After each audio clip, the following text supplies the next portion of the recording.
Well, hello there, I'm Convy. And I'm Tubby G. And welcome to Randime. Today we decided to watch Rio Rainbow Gate, which is a very interesting anime. It took a while for us to figure it out, but kind of what we can deduce was it's a sort of gambling casino-esque anime that is really stylized, kind of like Ippo was. We have interesting characters like Rio, the main character, Mint, the little girl. Yeah. We had a few interesting antagonists, especially like Orlin, who in the first episode was after the little bear. I forget its name, but a bear that Mint had. And he was after that bear for some odd reason. Sentimental values to remind him of his ex that left him on his wedding day. Yeah, something about that, and which it was weird. At first we were very confused. It was pretty ordinary in the beginning, trying to figure things out. Then some weird ninja kung fu moves came from Rio when they first tried to steal the bear. Yeah. Orlin and his goons guys. Then that really confused us, but it was awesome. I'd have to say episode 1, a complete, utter disregard to the whole storyline.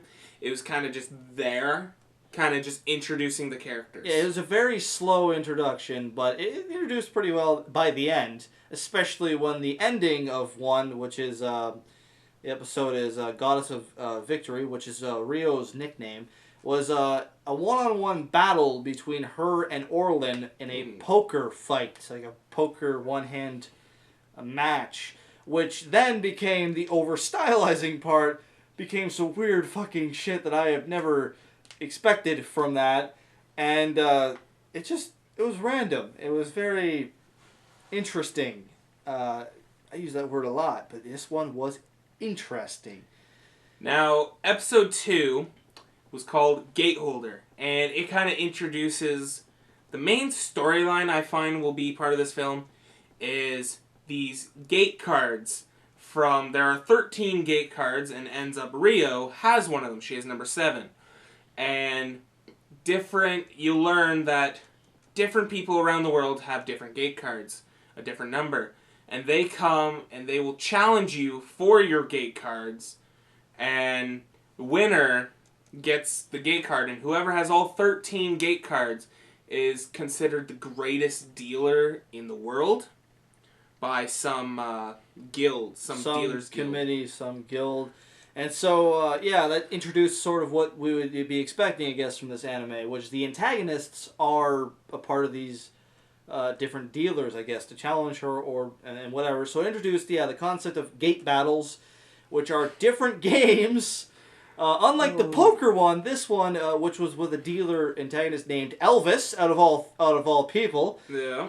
Interesting. Yeah, if you're gonna have a casino-esque themed anime, you gotta have Elvis at some point. And for gate battles, a giant roulette table where the ball that you have to throw is a bowling ball. Yeah, I never expected that one. It wasn't as over-stylized and as random as the poker one was in episode 1. This one it kept it to the ground, but at one point, the two are battling, and then they start doing volleyball. Yeah, it was really random. They were, talking, and it became volleyball. And it was weird while this whole gambling thing's going on. And what's interesting about this anime is the running joke as well is a lot of sexualization. Especially with Rio, who is very good looking, and just like the other anime women in there are good looking. And so her boss is very perverted.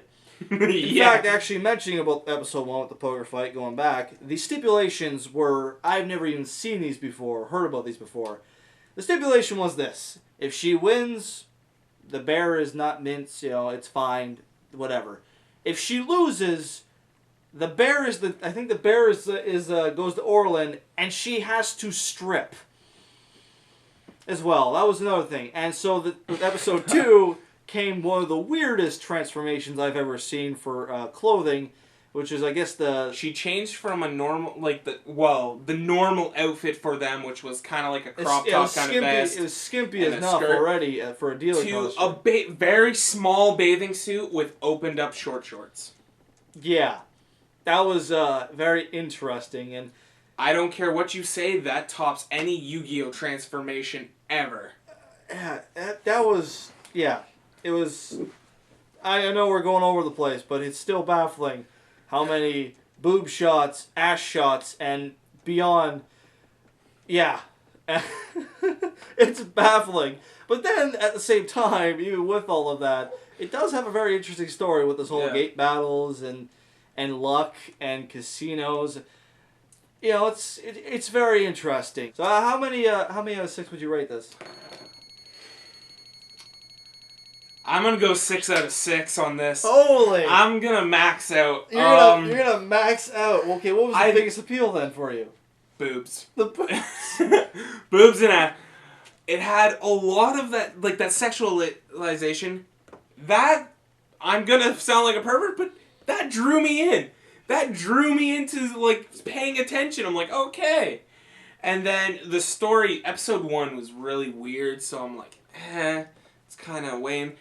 But now this whole new storyline with the gate cards and stuff, it sounds really interesting, and I must say, I will probably end up continue watching this sometime in the future. I will probably watch all the way through and see if she ever loses and have to take her clothes off. What about you? What would you give this out of 6? 6 dice. I'm just gonna say, I'm gonna give it a 4. Because that's too low. No, because it's a bit over Epo, which, even then, I like the ass shots, the boost shots. I will say I'll pervert on that. I'm a man. I'm a guy. I love it. But at the same time, the confusing part at the beginning, where I was just trying to understand things, really drew me off. And yeah, in the boob and ass shots, maybe they're designed for that, were the only thing that kept me interested partly away. I can't let it bias my judgment like it can for you, man. I love ass and boob shots. I know it dropped. I know it dropped your rating. It was the frickin' Elvis in a Speedo. Oh! Elvis in a Speedo. That dropped your rating. That was another thing that happened for his transformation. I forgot he had a transformation. I tried to forget that. Welcome the Elvis back. guy. Oh, transformed too, and oh, if you would have saw our reaction, I almost fell out of my chair laughing. Yes. No, I thought I didn't even see laughing for you. It looked like it was shock. Well, that too. I almost fell. In the end, I gave it a 4. You give it a 6. 6. If you wish to, look it up, Rio Rainbow Gate, and see for yourself the fun titties, ass stuff, and also gambling and stylization of that. Tell us how you felt about it in the comments below, or even suggest a random anime for us, and we'll check it out. And if you wish as well, you can hit the like button and subscribe. I'm Kevin V. And I'm Tubby G. And we'll see you guys in the next video.